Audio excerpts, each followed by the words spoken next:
नमस्कार मित्रों, मैं हूँ तीर्थ सामवेदी। आज हम एक सुंदर श्लोक की चर्चा करेंगे कि आकाशात् पतितं तोयं यथा गच्छति सागरं सर्वदेव नमस्कार केशवं प्रति गच्छति। पाप और पुण्य के प्रभाव दोनों, पाप कर्म किए हैं तो वो और पुण्य कर्म किए हैं तो वो भी दोनों अपने अपने प्रभाव छोड़ ही जाते हैं। किसी न किसी रूप में आते हैं और किसी न किसी रूप में आके वो अपना जो हिसाब है वो ले लेते हैं। आकाशात् पतितं तोयं यथा गच्छति सागरम। आकाश में से जब वर्षा होती है तो वो जो वर्षा है वो सब जगह गिरती है। उसमें कोई भेद नहीं रहता कि मैं गरीब है तो उसके घर पे नहीं गिरूंगी, अमीर के घर पे ही गिरूंगी। ऐसा नहीं होता। यही परमात्मा की एक खूबी है। यानी आकाश में से गिरा हुआ जो बरसात का पानी है वो जलाशय में जाता है, कुएं में भी जाता है, तालाब में भी गिरता है, सरोवर में भी गिरता है, सब जगह नदी नाले जो भी है सब जगह गिरता है। लेकिन आकाशात् पतितं तोयं यथा गच्छति सागरम, अंत में वो सारा कुछ पानी जो भी है नदियों में मिलकर समुद्र में जाता है। नदी भी अंत में तो समुद्र को ही मिलती है। उसी तरह हम हमारे मनुष्य जीवन को अगर सार्थक नहीं करेंगे तो हमारा जो मनुष्य जन्म का जो भी उद्देश्य है, क्योंकि 1,84,000 फेराफर यानी 84 लाख योनि है, पेड़ पौधे वो भी सजीवन है, पक्षियाँ है, चींटी से लेके हाथी तक, समुद्र में भी बहुत सारे जल के भी प्राणी हैं, स्थल के भी प्राणी हैं। तो इतना सारा कुछ हम तपस्या करके, इतना सारा कुछ भोग कर अंत में हमें मनुष्य अवतार जो मिला है वो केवल और केवल हमारी उदरवृत्ति के लिए नहीं हुआ है। हमें मनुष्य जन्म इसलिए मिला है कि हम ज्ञान को, धर्म को समझ सके। हमारा जन्म सिर्फ और सिर्फ यानी राग द्वेष उसके लिए नहीं हुआ है। तो मैं बहुत सारा कुछ है उसमें, लेकिन ये श्लोक के ऊपर ही जाऊंगा। इसका यथार्थ हम चिंतन करना चाहते हैं। आकाशात् पतितं तोयं यथा गच्छति सागरम, अंत में वो समुद्र को मिलता है। बहुत तप करने के बाद बहुत बड़े आदमी से हम हाथ मिला सकते हैं। इसी तरह एक छोटी सी बूंद बड़े महासागर को मिलने के लिए जो कठिनाइयां करती है, जो तप एकत्रित करता है,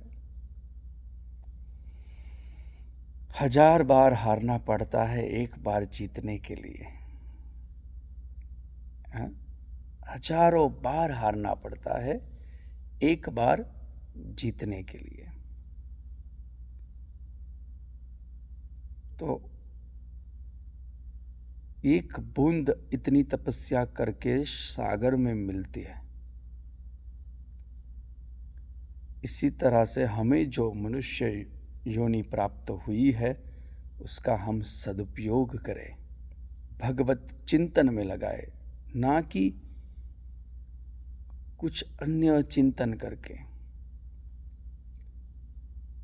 है सब कुछ है, इस पूरी माया है जगत की। इस माया को, इस बंधन को तोड़ना बहुत मुश्किल है, बहुत। लेकिन फिर भी हमें कोशिश करनी पड़ेगी।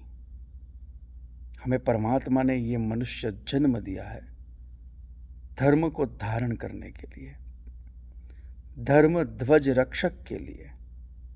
नहीं तो ये फिर से ये जो मौका आपके पास है वो चला गया, और चला गया तो फिर कब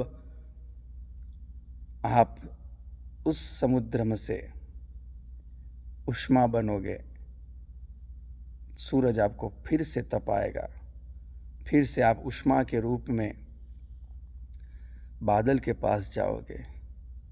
कब मौसम आएगा, कब बादल बंधेंगे या नहीं बंधेंगे वो भी मालूम नहीं है। कब बारिश होगी, कब फिर से वही तपस्या करनी पड़ेगी, कब फिर से वही मौका मिलेगा, कब फिर से वही बूंद वापस सब जगह जा जाकर फिर से सागर को मिलेगी। बहुत मुश्किल है। तो जो मिला है, जो प्राप्त है वही पर्याप्त है। तो जो हमें जन्म मिला है उसे हमें सार्थक करना है, उसके लिए चिंतन करना है।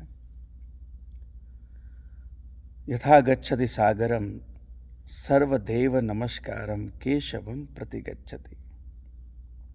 इसी तरह से सभी देवों की हम पूजा अर्चना, याचना, विनती, यज्ञ जो भी हम करते हैं, किसी भी देव को हम पुष्प, फल, फूल जो भी हम अर्पण करते हैं, वो अंत में भुक्तिंच मुक्तिंच, यानी जो भुक्ति यानी भोग ऐश्वर्य देते हैं, मुक्ति यानी बंधन में से मुक्त करते हैं, वही नारायण के चरणों में ही समर्पित होता है। और आपके पास आपने कितना भी सारा कुछ क्यों ना पुण्य कमाया हो, लेकिन वो पुण्य कर्म जो है वो इस तरह जल जाता है एक ही पाप कर्म करने से। और आपके पाप कर्म आपको कभी नहीं बख्शेंगे। तो आपको चिंतन अभ्यास वो करना है कि हम जो पाप कर्म किए हैं, हमने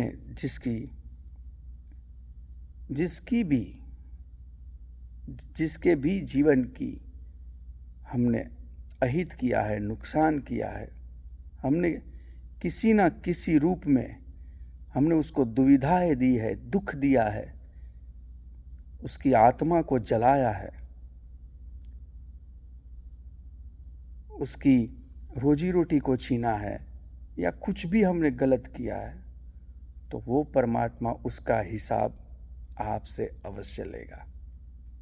इसीलिए ये श्लोक विष्णु सहस्त्र स्तोत्र पाठ में आता है, आकाशात् पतितं तोयम यथा गच्छति सागरम सर्वदेव नमस्कारम केशवम प्रति गच्छति। आपके पुण्य कर्म कितने कमाए होते हैं, बहुत सारी कठिनाइयों के बाद हमें पुण्य प्राप्त होता है। उस पुण्य को जलाइए मत, उसको सुरक्षित करें, नहीं तो आपके सारे पुण्य को जलाने के लिए एक ही पाप कर्म काफ़ी है। तो भगवत चिंतन उसी तरह से किए कि जिस तरह से माला में सब जो मणके होते हैं वो धागे में एक सूत्र में बंध जाते हैं, और एक सूत्र में जो धागे बंधे हुए होते हैं उसी तरह से हरे राम हरे कृष्ण, या जो भी आपके ईश्वर है, आपके परमात्मा है, उसके प्रति सच्ची श्रद्धा रखें, धर्म कीजिए, मनुष्य जीवन को यथार्थ रूप में चिंतन अभ्यास करके आगे बढ़ाइए, और अपने पुण्य कर्म का क्षय मत होने दीजिए। बहुत मुश्किल से हमें ये भगवत चिंतन प्राप्त होता है। इसी प्रार्थना के साथ मैं आपसे फिर से एक नए विचार के साथ मिलूँगा। तब तक के लिए मुझे रजा लीजिए, और भगवान कृष्ण परमात्मा, भगवान नारायण, भगवान ठाकुर जी आप सभी का कल्याण करें, यही हमारी कामना। और उस भावना के साथ आप सभी को जय श्री कृष्ण, हर हर महादेव, जय माता जी।